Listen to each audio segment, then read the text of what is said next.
Hey everybody, today we're going to do the module on Ohm's Law and power. I'm Michel Maharbiz. And I'm Vivek Subramanian. Let's get started. We'll start by defining Ohm's Law. Ohm's Law fundamentally says that if we were to take a resistor and measure the voltage across it, the voltage across a resistor is proportional to the current going through the resistor.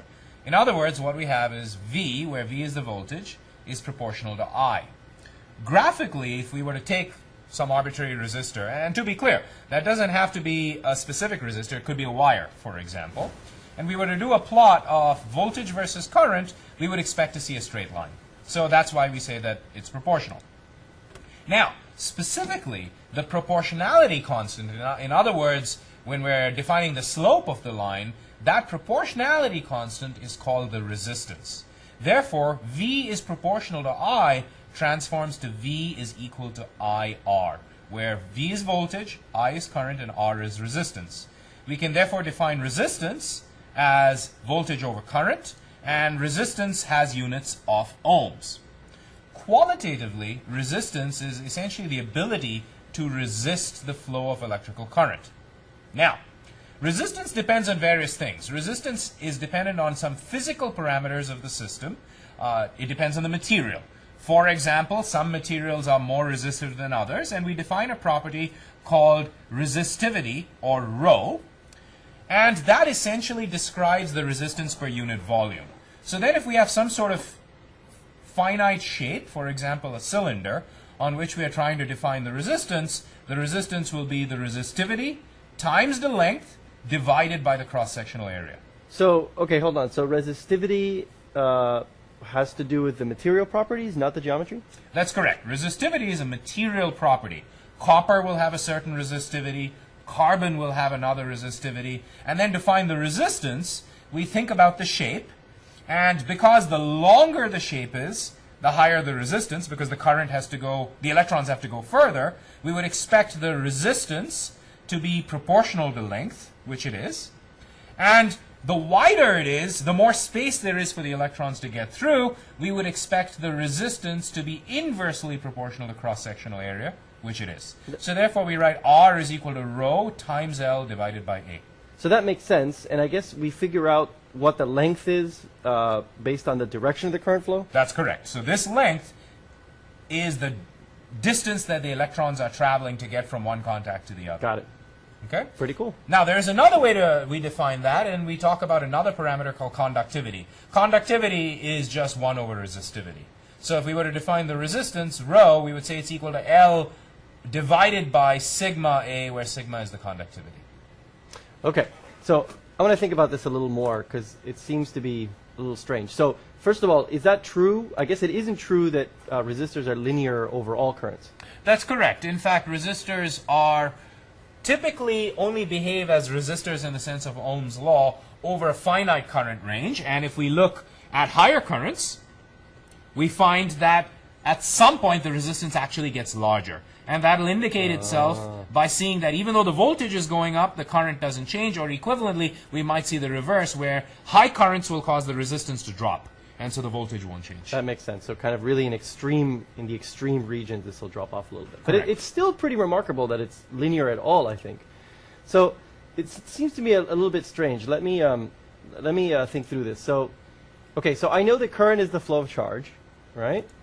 And I know that voltage is related essentially to the work done on the electron, or in other words, how much energy I'm going to be putting into an electron in a field.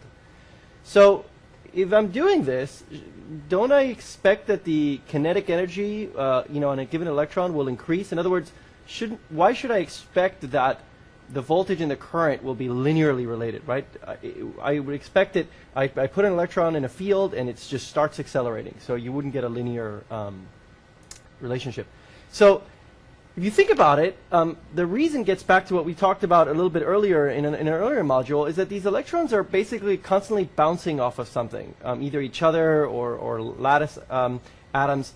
And so, in a sense, any individual little electron never gets to accelerate significantly before it smacks into something else. And you can kind of think of these old-style games where there's a table with lots of pegs, and you just sort of put a ball at the top of this inclined table, and the ball starts smacking pegs, smacking, and never quite gets to speed up like it would if the table was clear. These things are just constantly smacking. And so as a result, you develop this expression which we call Ohm's law, which sort of phenomenologically represents this fact. Because these things are constantly scattering, the net relationship between the current flow and the voltage you're putting across it is linear. So if I understand correctly, you're contrasting the two cases. In one case, let's say I drop a ball from a height, and it'll accelerate with time because of gravity. It keeps getting faster and faster. That's the analog to voltage, where we have an electron, and it accelerates in the electric field. Right, like in free space, for example. In free space, it'll accelerate, because essentially we've got a force on it. And if we think about Newton's laws, which say force is equal to mass times acceleration, we expect this to keep accelerating. That's but right. what you're saying here now is, because we have this constant scattering, we don't really get to accelerate, and rather what we get is sort of an average velocity. Yeah, that's right. Okay, so at this point you have a good perspective on the general basis of Ohm's law, but we've introduced these ideas of resistivity and conductivity. Let's look at some specific materials. So, and we'll talk in terms of conductivity. And remember, conductivity is just the inverse of resistivity, so they're reciprocals of each other. You've all heard, of course, of conductors. Conductors are things that we use to make wires, for example, to connect circuit components together. In general, conductors tend to be metals. And probably the most important conductor we use in everyday life is copper. And we define the units of conductivity as Siemens per meter, or resistivity equivalent, it would be ohm meters. And you'll see that conductivity, for a good conductor, conductivity should be a high number. And for a poor conductor, conductivity will be a low number. Correspondingly, resistivity should be a small number for metals and should be a large number for something else. And so we see a list of various conductors here, and most of them are pretty conductive. One interesting conductor to point out is mercury. Mercury is a liquid at room temperature, and it's still a pretty good conductor. So in fact, there are numerous applications where we actually use mercury as a liquid conductor. It's used, for example, in old-style relays to make contacts. So I heard that older integrated circuits, like older chips, used aluminum to kind of short the transistors as interconnects. Yeah. And now they use copper, is that right? That's generally true. So for the first several decades of integrated circuit production, aluminum was the metal of choice. It has, in recent years, for high-end applications, been replaced by copper. There's two reasons for that. One is copper is more conductive than aluminum. It's almost a factor of 2 more conductive than aluminum. You see 3.82 times 10 to the 7 to almost 6 times 10 to the 7. It also turns out copper is more reliable for reasons that we won't get into. You can flow more current through it without it getting damaged, and that really is the main reason. Got it. Now, let's compare it to something that's not quite as conductive. For example, carbon. Carbon is not nearly as conductive as these metals, and correspondingly you see that the conductivity has dropped by about a factor of 1,000. And then we can take insulators, for example, plastics, so polystyrene is a plastic, or sand, so fused quartz is essentially what makes up sand. And you see that there's about a 10 to the 24 difference in conductivity. Yeah. So it's huge. Absolutely humongous. And let's then say now we can use these different materials, conductors, semiconductors, insulators, to build known resistances. When we learn about circuits, we're going to build circuits that have known resistances, and we make specific types of resistors. And for example, common resistors are often made out of carbon or out of metal films. Now, we make some specific types of resistors and use them in certain applications. 2 examples are thermistors. Thermistors are resistors whose resistance depends on temperature, and it's a known relationship. Can you think about a way we might use that? Sure. So my guess is if we know exactly how the resistance changes with temperature, hopefully it's kind of linear in some regime of interest, then we could use that as a measurement. Put a voltage across it, measure the current through it, and get a sense of what the temperature change across that resistor is. Am I right? Yep. In fact, we could use this effectively to make a thermometer. So that must mean, though, that resistors that are used as stable components in circuits are probably made from materials that don't change a lot with temperature. In an ideal world, that would be true. Unfortunately, in practice, they also change with temperature. So we have to come up with fancy circuit tricks to deal with that. That's good to know. Now, another type of resistor that exists is a piezo resistor, and this is a resistor that is its resistance depends on essentially how much it's compressed or expanded. So it's sensitive to pressure. And piezo resistors, for example, could be used to measure deflection of a membrane, so you could use it to sense pressure or incoming wind or the like. Now, we can also make resistors that are tunable. In other words, we can make a resistor whose resistance is variable, and an old-style resistor that was very commonly used with a variable resistance is called a rheostat. So the way we make this is we have a resistor, maybe this is a film of carbon, for example. And carbon is pretty resistive, as you can see here. And we make one contact on one end of the carbon, and then the other contact is a slider that can move up and down. And so depending on where we put it, we've got different amounts of carbon in line. Now you remember from our previous discussion that the length affects resistance. In fact, resistance is proportional to length. So by changing the position of the wiper or the slider, we change the length of the carbon, which changes the resistance. And that's called a rheostat. We can make a newer version of that that's far more common today is the potentiometer. And that's a device where we have 3 terminals. Essentially, we can get the resistance of the entire thing, or we can get a resistance that's somewhere in between the two with the wiper. So it looks like if I just use pins 1 and 3 of that potentiometer, I'd basically get something like a rheostat. That's exactly right. And so today, I'm not aware of many applications where we use rheostats. Typically, if you want to use a rheostat, what you do is you just buy a potentiometer and just use 2 of the terminals. That makes sense. All right, let's talk about power loss. So we know enough about power from the last module, and we've defined resistance. We've defined the relationship between voltage and current across a resistor, so we can take a quick look and just substitute. So if I know that power is voltage times current, and I know that the voltage across a resistor is the resistance times the current, pretty simply you can see that I can express the power that a resistor is burning as I squared R. If I want to do it in terms of conductance, I can basically play the same game. Here's voltage, and I'm going to substitute in G, the conductance, times V, and I'm going to get V squared times G, or equivalently V squared over R. So what you see very often people say is the power being burnt by a resistor is I squared R or V squared over R. And one thing to emphasize, and this is important for many applications, is also just to understand what a resistor really is doing at a basic level. Basically, you notice I was saying burning off. So the power that is going into a resistor, if you will, is essentially being lost to heat. What's happening is as these electrons are being moved through the material, they're losing energy in the form of heat, and everything warms up, and that's where the power in your circuit is going when it's going through a resistor. Now, of course, this has useful applications. Very common ones have been around for a very long time, and the main one is to use them as heating elements, right? For a number of things: ovens, hair dryers, toasters. You've seen electric ranges. You have your little coil that will turn red. Hair dryers, if you look inside, you see these little wire coils that turn red as the fan blows air through them, and toasters, the same thing. An example of a material that's used for this is nichrome. So it's this nickel chromium alloy. Now, why do we use that, for example, or related materials? Because it doesn't melt until a very high temperature. And so basically, this thing can get really, really hot. It's not going to sort of evaporate from the heat. And it has a very high resistivity, and it doesn't oxidize it. That's another interesting little detail, which is as we heat it up, as the surface of materials interact with the atmosphere, which has got oxygen, you essentially cause oxidation reactions. So for example, think about rusting iron. It's the same thing. So it's pretty useful. Okay. So at this point, we've talked about Ohm's law, and we've talked about the implications on power. Let's think about one example application, and we'll work through this so you can understand a little bit about an interesting application, and specifically we'll talk about the electric grid.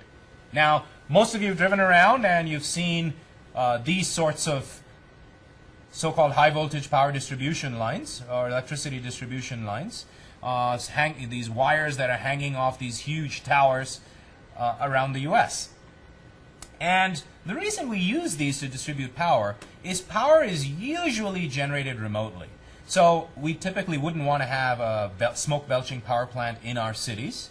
Or we might have wind farms. So for example, here in the Berkeley area, about 50 miles from here, we have wind farms up in the hills. And Then there are dams, so for example, hydroelectric plants that are further away.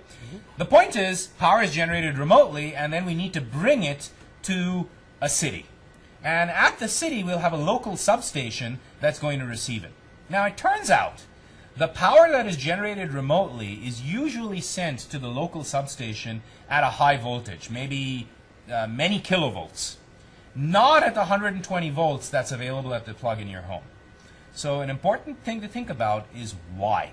So what we're going to do now is we're going to use our knowledge of Ohm's law and our knowledge of power to understand why we do this. So let's consider a 100-kilometer long power transmission. In other words, we're going to have some sort of generator, a wind farm, that's generating power 100 kilometers from where it's going to be used. So Michelle, maybe you would like to walk through the consequences of transmitting power at 120 volts, which is what I wanted in my plug. Let's do this. All right, let me think about this. So I have my source here. This is going to be my generator. And the wires over this 100-kilometer line are going to have some resistance, right? And I assume that might be copper, so it'll have a low resistance, but it still has some resistance. Hey, you're getting ahead of me here. All right. And so this will be delivered to some load, which is the thing in your house that's consuming power. And that obviously, once we set up this circuit, then current will flow, and that current will be I load. And an important point to note here, because everything is connected in series, the generator is in series with the resistance of the wire, RW, which is in series with the resistance of the load to form a closed circuit. The current is continuous. In other words, the same I load flows through all of those. It has to be, because it's not like the electrons are disappearing or reappearing magically. We have a continuous path for electrons. Right. So the same I load is going to go through the wires that's going to go through your load. Makes sense. So, okay, so let's say that our house is dissipating about a kilowatt, right? 1.2 kilowatts of power. That's pretty reasonable, right? That is actually, though, in all fairness, a modern hairdryer can get close to a kilowatt on its own. A microwave oven can run at 900 to 1,000 watts. Hey, this is a high-efficiency home of the future, man. So let's say that the house is operated at 120 volts, right? DC source. That seems reasonable to most of you. That's what you expect. At least if you're in the U.S., that's true. Other parts of the world are often running at 220. Right, and we said DC, so we're kind of making this a little simpler. But anyway, the point being that just taking a look at, we know what we want to know what our I load is. We just stated what the power is and what the voltage is, and so we're going to expect about 10 amps are going to run through this circuit, right? And remember, to be clear, we're doing it in DC now just to make life easier. In reality, things are in AC, but we're just going to stick with DC for now. Yeah. So let's assume I've got a copper wire that's got a 5-millimeter radius. That's a pretty big wire, right? It's a centimeter diameter wire, and it's pretty hefty. Let's assume it's copper, and it's 100 kilometers long. So let's go back to what Vivek showed us. So the resistance of the wire is resistivity times length over area. Let's put in the cross-section area of the wire, pi r squared. We know our length. Fill in all of these numbers. So this is resistivity for copper, right? Here's our length, right? That's 100 kilometers. Yeah. And there is 5 times 10 to the minus 3 squared. And so we get 22 ohms, which might seem to you not a high resistance, right? It's a 100-kilometer wire. That's pretty low resistance for 100 kilometers, pretty respectable. But now take a look at the power we're going to lose to heat. So we're going to run 10 amps, right, down that resistance, and we know that the power lost through a resistor is I squared R. So I squared, this is I squared, times R gives us basically 2,000 watts, 2.2 kilowatts. That's nuts, right? That's more power than what the thing is drawing. So this wouldn't be a very good efficiency system. Now, why is that? Just taking a step back and looking, it's because we're running a whole mess of current down this wire. So maybe there's a better way to do it. You think so? I think there is. So remember, the key point is that the reason we had so much power loss is we were flowing a lot of current. Well, we can use a device called a transformer. In fact, we'll use 2 of them. So here's what we'll do. We'll have a generator that can generate at whatever voltage it does, but we'll step it up to a really high voltage, say 100 kilovolts. Then we'll transfer our electricity down the wire from the generator to the local substation at 100 kilovolts, and then we'll add another transformer there. Now, transformers have an important property. A transformer is set up as 2 coils, a primary coil and a secondary coil. And the power into the coils is approximately the same as the power out of the secondary. It turns out modern transformers are really efficient. They can hit 90% efficiency pretty well. And so what that means is the power in the primary will be the same as the power in the secondary. Now, what we're going to do is we're going to set up the transformer such that the primary will run at a much higher voltage than the secondary. We do that, by the way, by changing the number of loops in the coil. But we're not going to get into that now. If you learn electromagnetics later, you'll learn about how we build transformers. Yeah, I remember that a little bit from physics. But let me go back to the fundamentals. So what you're saying is, because the power stays the same, but you're stepping up the voltage, say on the left side, you must be correspondingly bringing the current down, right? Because P equals IV. That's exactly right. Okay. If the power is the same, if the power on the primary side is the same as the power on the secondary side, but the secondary is at lower voltage, then the primary will be at lower current. So, again, we'll have the same situation, 1.2 kilowatts, so it's 1.2 kilowatts on the load. If we've got an efficient transformer, it's going to be approximately 1.2 kilowatts on the primary as well. Which means, now that the primary is running at 100 kilovolts, the current is only going to be on the order of 12 milliamps. So instead of having that huge amount of current, the 10 amps of current that we had earlier, we now have about 12 milliamps. And when we calculate the power loss now, instead of being kilovolts of power loss, we're down in the milliwatt range of power loss. All right, so let me think about this again. So what you're saying is that the power loss in this wire, the transmission wire here, is I squared of the current running through it times the resistance of this wire. And the resistance hasn't changed from the last slide. Correct. But what we've done is we've made this I load, this little current running through here, much, much, much smaller. Now, of course, the power has got to stay the same. So what we've done to do that, P equals IV, I went down, V went up. So we drastically raised the voltage drop across this thing. That's right. And so that's why we've got these high power lines running so far above our heads, hopefully not falling on us. That's correct. Okay. Now, there's two important, just two side notes to be aware of. There's two reasons this works. One is we can make really efficient transformers. If the process of stepping up and stepping down burnt a lot of power, that would not be so useful. But these are really efficient, so that helps, part one. And part two, because we use AC, it's relatively easy to do stepping up and stepping down. DC stepping up and stepping down is a little bit more challenging, but for those of you who are interested going forward, watch. There's a lot of interesting things happening now in DC power conversion. So over the next 5 to 10 years, we might see some changes in how we do things. But you sense